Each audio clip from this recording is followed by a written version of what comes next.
উদ্ভ্রান্ত সেই আদিম যুগে স্রষ্টা যখন নিজের প্রতি অসন্তোষে নতুন সৃষ্টিকে বারবার করছিলেন বিধ্বস্ত, তার সে অধৈর্যে ঘন ঘন মাথা নাড়ার দিনে রুদ্র সমুদ্রের বাহু প্রাচী ধরিত্রীর বুকের থেকে ছিনিয়ে নিয়ে গেল তোমাকে আফ্রিকা, বদলে তোমাকে বনস্পতির নিবিড় পাহারায়, কৃপণ আলোর অন্তঃপুরে।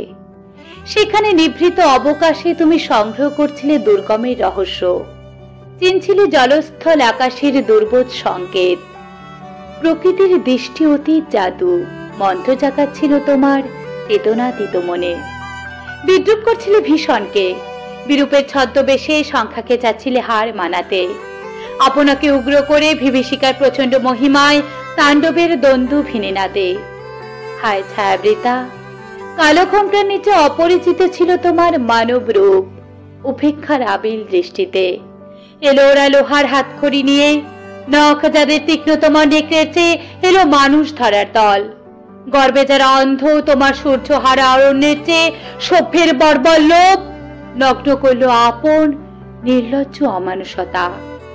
তোমার ভাষাহীন ক্রন্দনে বাষ্পাকুল অরণ্য পথে পঙ্কিল হলো ধুলি তোমার রক্তে অশ্রুতে মিশে। দস্যু পায়ের কাটা মারা জুতোর তলায় বিভৎস কাদার পিণ্ড চিরচিহ্ন দিয়ে গেল তোমার অপমানিত ইতিহাসে। সমুদ্র পারে সেই মুহূর্তেই তাদের পাড়ায় পাড়ায় মন্দিরে বাজছিল পূজার ঘণ্টা, সকালে সন্ধ্যায় দয়াময় দেবতার নামে। শিশুরা খেলছিল মায়ের কোলে, কবির সঙ্গীতে বেজে উঠেছিল সুন্দরের আরাধনা।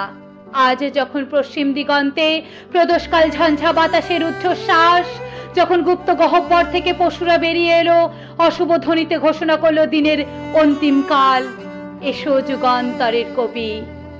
আসন্ন সন্ধ্যার শেষ রশ্মি পাতে দাঁড়াও ওই মানহারা মানবীর দ্বারে, বলো ক্ষমা করো। হিংস্র প্রলাপের মধ্যে সেই হোক তোমার সভ্যতার শেষ পুণ্যবাণী।